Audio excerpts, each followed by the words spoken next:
Mays, 24 CR 629 and 25 CR 758. Ms. Taylor, Mr. Mays may be on WebEx. The court would note a number of requests to appear via WebEx that were sent to our ADA coordinator that were frankly more of the sort of sovereign citizen magic word talisman nonsense. And so the court had denied that. He then called the court staff, said something to the effect of having a child in a wheelchair. I don't know what the status of any of that is at this point, but he was told he needed to be here in person. Do you have any news on Mr. Mays? Your Honor, I was checking our files just last night because I was appointed when he was in custody. Then he posted bond. I didn't see that we had received an application, so I was also wondering about his intentions and whether he planned to apply for a public defender or represent himself or hire private counsel. Actually, I have. Sorry. Mr. Mays, you need to turn on your camera if you're going to address the court.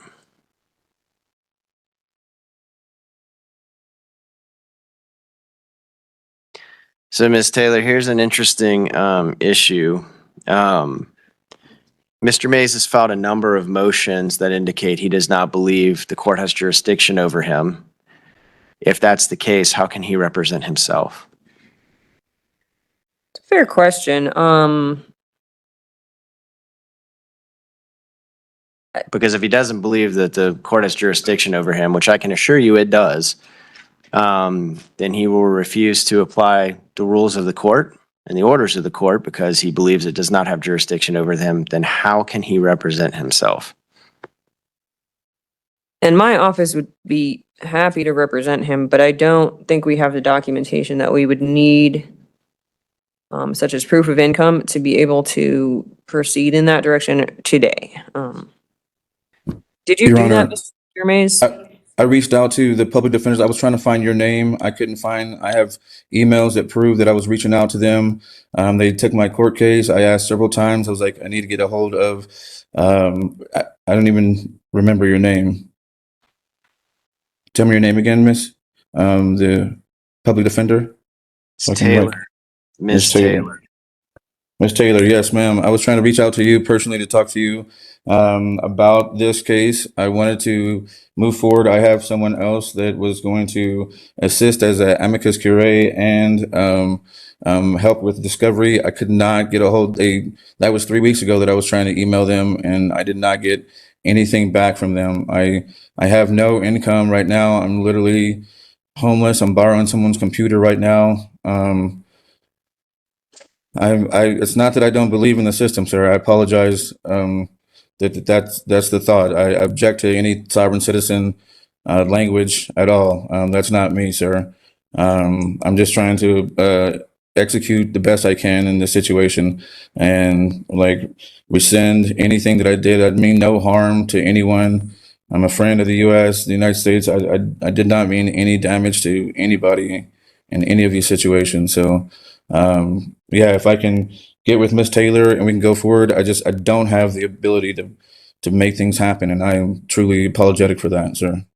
Before we jump into today's courtroom drama, you're about to watch two very different defendants take two very different paths, yet somehow arrive at the exact same destination. A direct confrontation with the authority of the court. In the first case, we'll see a man who initially appears ready to cooperate. He acknowledges mistakes, apologizes to the judge, and even considers accepting a public defender. For a brief moment, it looks like he's about to leave behind the legal theories and arguments that have caused so many defendants problems in court. But as this hearing unfolds, you'll see why judges repeatedly warn people about representing themselves. What starts as a discussion about legal representation quickly turns into a debate about jurisdiction, constitutional interpretations, and courtroom authority. Then, in our second case, things escalate dramatically. A defendant who was previously ordered to complete a competency evaluation returns to court with explanations, objections, and a stack of documents he believes support his position. The problem? The judge has already reviewed the history of the case and has a very different understanding of what happened. As the hearing progresses, the tension steadily builds. Interruptions increase, patience wears thin, and eventually the court reaches a decision that completely changes the direction of the proceedings. Pay close attention to how each judge handles these situations. One takes a patient, educational approach, carefully explaining procedures and repeatedly offering opportunities for cooperation. The other adopts a much firmer stance, focusing on compliance with prior court orders and moving the case forward without allowing it to become sidetracked. The biggest question is this: when a defendant challenges the court's authority, argues about jurisdiction, or refuses to follow procedural requirements, how long will a judge continue explaining before taking action? By the end of today's video, you'll have your answer. All right, well, I mean, so do you want an attorney? Yes, I would like to work with Ms. Taylor. I was trying to figure out the application. I was trying to reach out to her to like get more information on it, to see if there's anything that I could do or anything like that. Literally, I couldn't see anything on the e-filing about the case or anything. I didn't understand any of it, so I was trying to get more information. If you want Miss Taylor, what you need to do is go apply for the public defender. Can I do that online somehow? You cannot do it online. You can find the application online, but you would have to download it onto a computer. It's a fillable PDF. You'd have to save it so all your answers don't disappear when you email it. And then once you save it and download it with all the answers filled in, then you email it to the Fort Collins Public Defender's Office. The instructions can be found online. If you Google like Fort Collins Public Defender's Office, you'll find a link that will basically take you to a web page that will explain all of that more or less. Okay, that was my questioning because I couldn't find a way to submit that over to you guys. All right. So you need to go there in person. The other question I have for you is you had basically requested of the court permission to appear via WebEx due to an ADA accommodation. I need help understanding a little more about what is the issue and what a reasonable accommodation would be. It was hard in those emails to find out exactly what the request was for.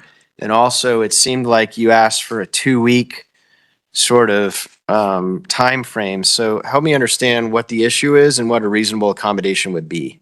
It's Light's chronic post-traumatic stress disorder. Stems from 10 years of being a correctional officer. It's a lighting situation, sir.